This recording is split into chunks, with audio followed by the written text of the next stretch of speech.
जय हिंद दोस्तों, नमस्कार। एक बार फिर से आप सभी का स्वागत है साइंस की इस सीरीज में। तो आज जो है हम लोग इसमें देखेंगे साइंस के मोस्ट इम्पोर्टेंट टॉप 25 क्वेश्चन। और ये जो है सेट नंबर पहला है। इसमें जो है आपको टोटल हम 2000 क्वेश्चन कराने वाले हैं। और हमने इनमें जो है वो क्वेश्चन लिए हैं जो कि हाल फिलहाल के एग्जाम में पूछे गए हैं, और आगे आने वाले एग्जाम में जिस प्रकार के क्वेश्चन बन सकते हैं हमने उन क्वेश्चन को भी ऐड किया है। सारे क्वेश्चन जो है एमसीक्यू फॉर्मेट में है, साथ में जो इम्पोर्टेंट फैक्ट हैं उनको भी हम लोग देखने वाले हैं। इसलिए जो है आप लोग किसी भी एग्जाम की तैयारी कर रहे हैं, चाहे एसएससी का हो, रेलवे का हो, कोई भी एग्जाम हो, सभी एग्जाम के लिए क्लास बेहद ही महत्वपूर्ण होने वाली है। इसलिए जो है आप लोग इस क्लास में लास्ट तक बने रहिएगा। तो आइए क्लास को शुरू करते हैं। पहला क्वेश्चन है, दबाव की एसआई इकाई क्या है? बताइए, जो दबाव है मतलब जो प्रेशर है, प्रेशर की एसआई इकाई क्या है? बताइए इसका क्या आंसर हो जाएगा। तो इसमें जो है हमने आज 25 क्वेश्चन लिए हैं और आपको जो है इसमें से 15 क्वेश्चन सही करने का टारगेट दिया जाता है। तो यहाँ पर जो है इसका आंसर हो जाएगा, जो दाब का एसआई मात्रक है वो है न्यूटन प्रति वर्ग मीटर। बात की जाए दाब की, तो किसी सतह के एकांक क्षेत्रफल पर लगने वाले बल को दाब कहते हैं। दाब का जो फार्मूला होता है P बराबर होता है F अपान A, मतलब कि बल बटे क्षेत्रफल जो है ये इसका फार्मूला होता है। तो बल का जो मात्रक होता है ये होता है न्यूटन, और जो क्षेत्रफल का मात्रक होता है ये होता है मीटर स्क्वायर। तो इसका जो एसआई मात्रक हो जाएगा न्यूटन प्रति मीटर स्क्वायर जो है इसका एसआई मात्रक हो जाएगा। बात की जाए जो इसका एसआई मात्रक है क्या है, तो ये जो है पास्कल भी जो है ये होता है। ठीक है, तो यहाँ पर इसका आंसर हो जाएगा ऑप्शन नंबर सी। चलिए अगला क्वेश्चन है, एक बहुत पुराने मॉडल की पेंडुलम घड़ी की कार्य पद्धति पूरी तरह से डैश थी। तो ये जो इसकी कार्य पद्धति थी ये जो है पूरी तरह से मैकेनिकल थी। तो यहाँ पर आप लोग देख रहे हैं ये जो है पेंडुलम घड़ी है, तो इसकी जो कार्य पद्धति थी ये मैकेनिकल थी। इन घड़ियों का जो आविष्कार है ये किसने किया था अगर आपसे पूछा जाए, तो 1656 में क्रिश्चियन हाइगेंस ने जो है इसका आविष्कार किया था, जो पूरी तरह से जो है यांत्रिक ऊर्जा पर चलती थी। तो यहाँ पर इसका आंसर हो जाएगा option number A.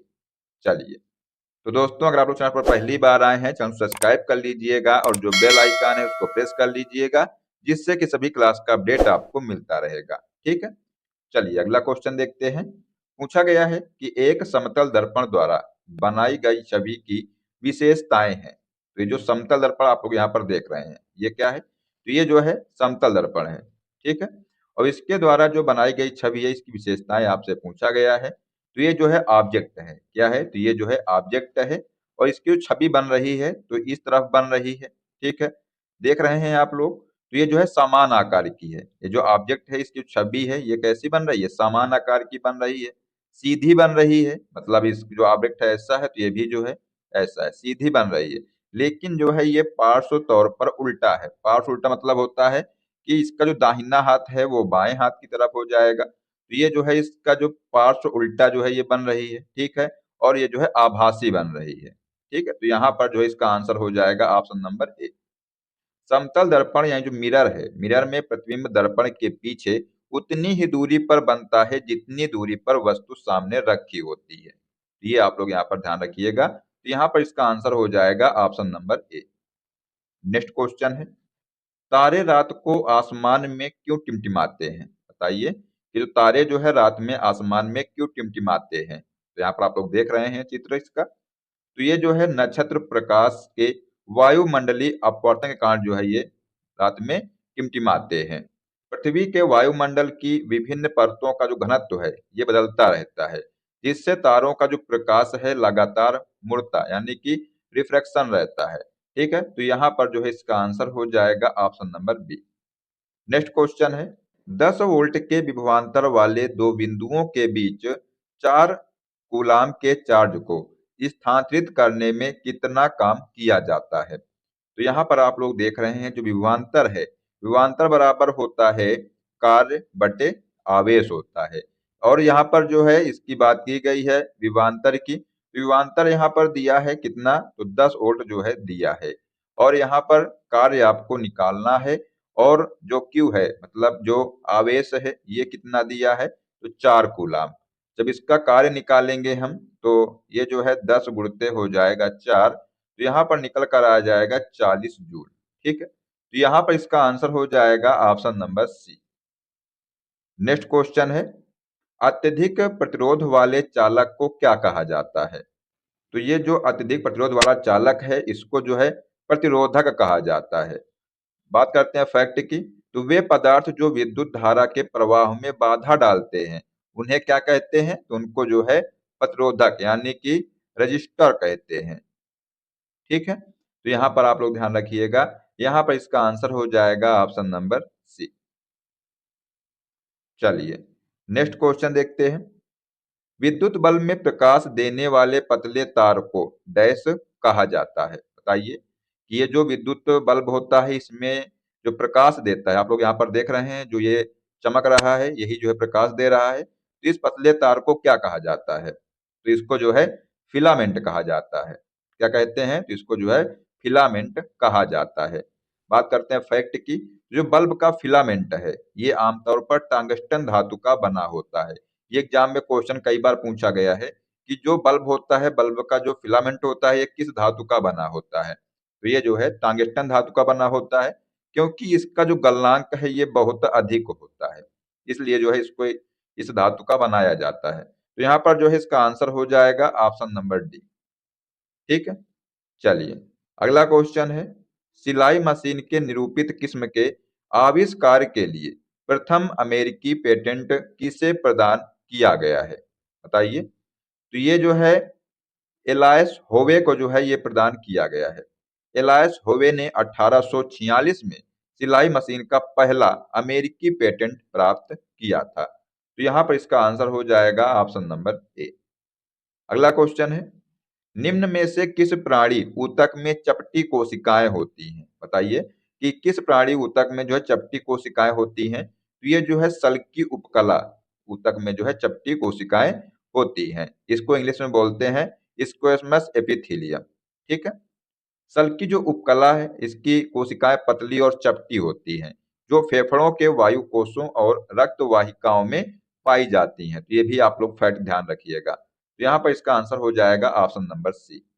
Next question है, डैश विकास के सिद्धांत से संबंधित है? तो ये जो है चार्ल्स डार्विन संबंधित है विकास के सिद्धांत से। मतलब जो विकास का सिद्धांत है इसको किसने दिया था? तो चार्ल्स डार्विन ने दिया था।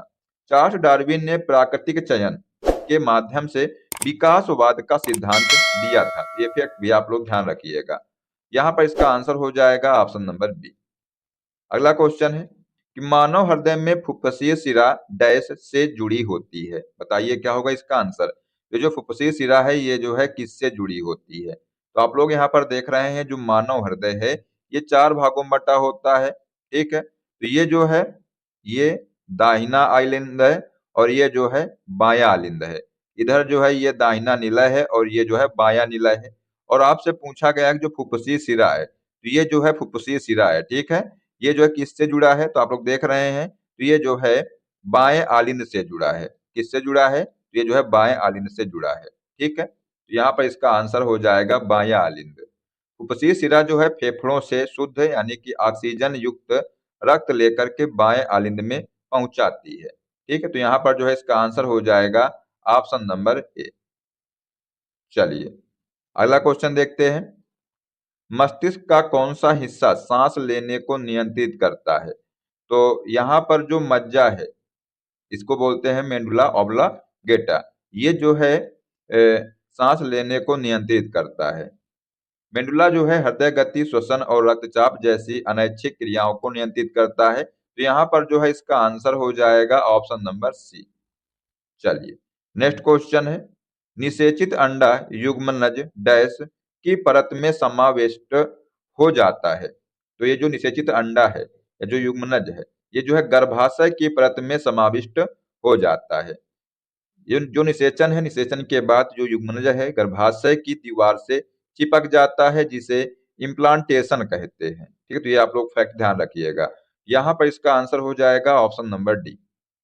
अगला क्वेश्चन देखते हैं, निम्नलिखित में से कौन सा विकल्प सुमेलित नहीं है? बताइए कि इनमें से जो है कौन सा विकल्प सुमेलित नहीं है?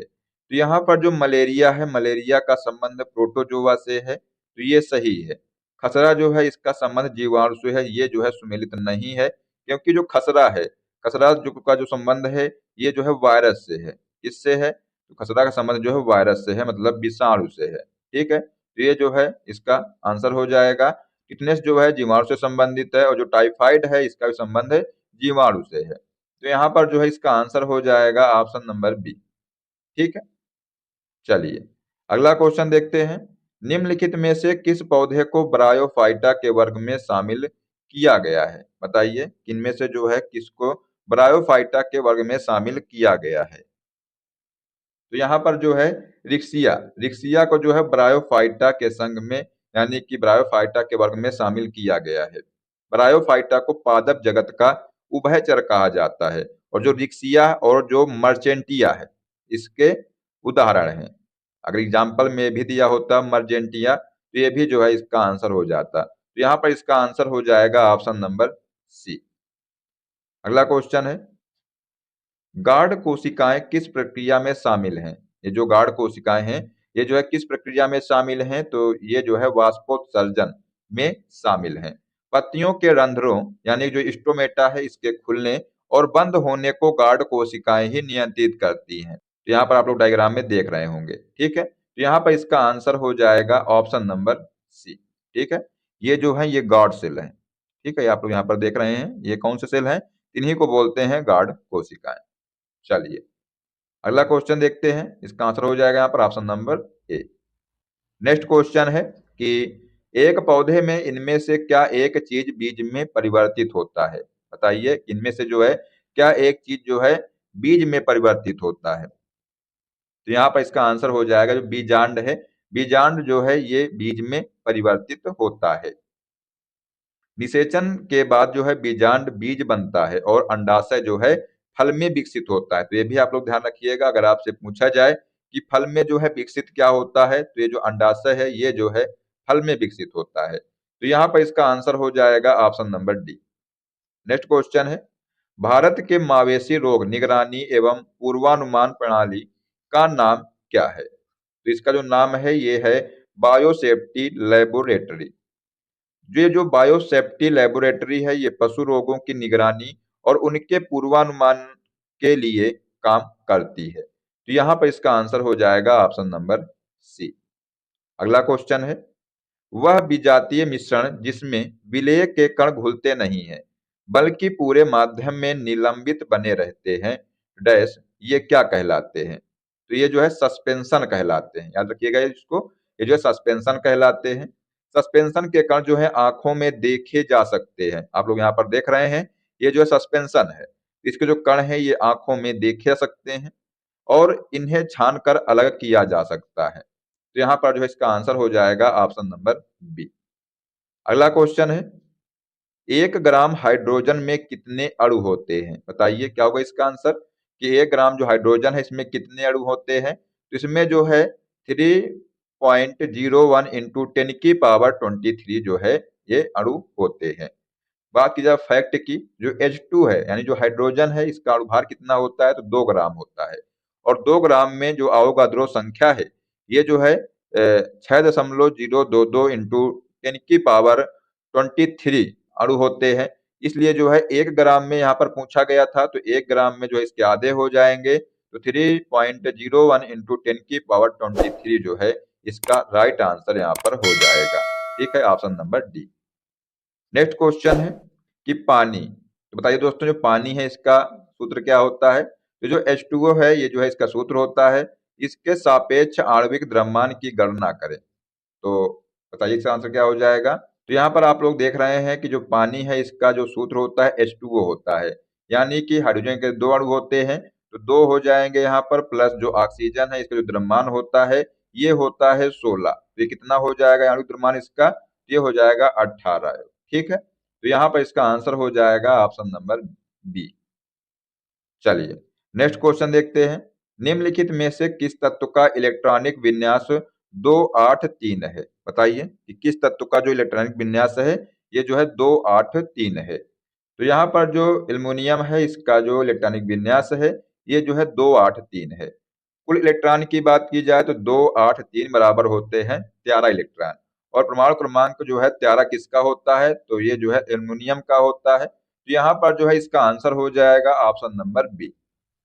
अगला क्वेश्चन है कि इनमें से किन दो तत्वों में संयोजी इलेक्ट्रॉनों की संख्या समान होती है, बताइए। तो यहाँ पर जो फ्लोरीन है और जो क्लोरीन है, इनके जो है संयोजी इलेक्ट्रॉनों की संख्या यहाँ पर समान होती है। आप लोग यहाँ पर देख रहे हैं, ये जो आवर्त सारणी दी हुई है, ठीक है, ये फ्लोरीन है और ये जो है क्लोरीन है। क्लोरीन जो है F और जो क्लोरीन Cl दोनों हैलोजन समूह के हैं और दोनों के बाहरी कक्ष में 7 इलेक्ट्रॉन होते हैं, ठीक है। तो ये आप लोग यहाँ पर ध्यान रखिएगा। तो यहाँ पर इसका आंसर हो जाएगा ऑप्शन नंबर ए। चलिए नेक्स्ट क्वेश्चन है, खाने का नमक यानी जो NaCl है ये किससे बना होता है। तो ये जो NaCl है ये जो है एक मजबूत अम्ल और एक मजबूत क्षार से बना होता है, ठीक है। तो यहाँ पर जो है इसका आंसर हो जाएगा ऑप्शन नंबर ए।